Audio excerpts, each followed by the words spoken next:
আমরা যখন খুব সুন্দর কোনো কিছু দেখি তখন আমাদের মনের মধ্যে বিভিন্ন সময় বিভিন্ন ভাবের আবির্ভাব ঘটে।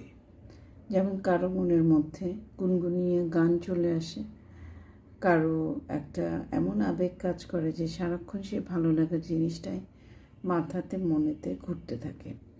তো এই জুয়েলারিটা হচ্ছে আমার কাছে ঠিক সেরকম একটা জুয়েলারি। সিলভার প্লেটিংয়ের উপরে মিনাকারি কাজটা ইউজুয়ালি খুবই কম করা হয়েছে, বাট আমি ফার্স্ট অ্যাটেম্প এই জুয়েলারিতে নিয়েছিলাম যেখানে সিলভারের মধ্যে মিনাকারি ওয়ার্কটা আমরা করেছি। আমি যাকে দিয়ে কাজটা করিয়েছি আমাদের কারিগর, উনি নিজেও একটু কনফিউজ ছিলেন যে আপা আমি ঠিক মতো আনতে পারবো কি না, আসবে কি না। এটা একটা ওনার অবজারভেশন বা একটা কনসার্ন ছিল, বাট ফরচুনেটলি উনি খুব ভালোভাবে জিনিসটাকে কিন্তু আনতে পেরেছে। এটা একটা গ্রেট অ্যাচিভমেন্ট। জুয়েলারিটা একসময় প্রচুর অর্ডার ছিল এবং প্রি অর্ডার বেসিসে আমরা কিন্তু বেশ কয়েকটা সেট বানিয়েছিলাম। এখন আবার আমরা এটা প্রি অর্ডার স্টার্ট করেছি। যদি আপনাদের স্টকে থাকতে থাকতে এটা যারা অর্ডার করবে একদম স্টক আউট হয়ে যাবে, মানে আর এক পিসও আমার কাছে এটা থাকবে না। দেখেন পেন্ডেন্টটা যথেষ্ট বড় এবং এখানে আমি একটু ক্যামেরাটা যদি সামনে নিয়ে আপনাদের দেখাই,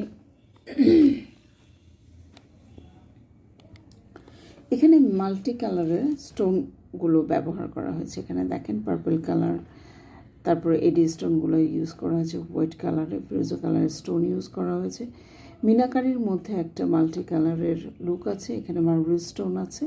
নট অনলি দ্যাট, এই যে বেল্ট সিস্টেম যেখানে, এখানেও কিন্তু মিনাকারি ওয়ার্ক এবং স্টোন ওয়ার্কের ইউটিলাইজেশন হয়েছে। কানের দুলটায় যদি আমরা আসি, এটা হচ্ছে কানের দুলটা। কানের দুলটা হচ্ছে এরকম যথেষ্ট রকম বড় এবং আপনার কানটা একদম ভরে থাকবে। এই ধরনের জুয়েলারিগুলো মানে পরলে বিয়ে বাড়িতে হোক, কোনো প্রোগ্রামে হোক, এই সিলভার প্লেটিং জুয়েলারি কিন্তু আমরা বেশি ব্যবহার করি। বেসিক্যালি কিন্তু গায়ে হলুদ, তারপর মেহেদি উৎসব, এই সমস্ত প্রোগ্রামগুলোতে অ্যাটেন্ড করলে আমরা কিন্তু এই ধরনের জুয়েলারিগুলো ব্যবহার করি। এটা এখন ট্রেন্ড।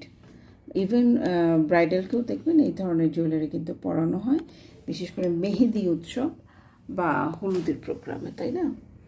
তো দেখেন কত সুন্দর, কত গর্জিয়াস একটা লুক দেয়, অসাধারণ সুন্দর। আমার কাছে যে কী ভালো লাগে, এটা আমি যতবার দেখি বা দেখাই ততবার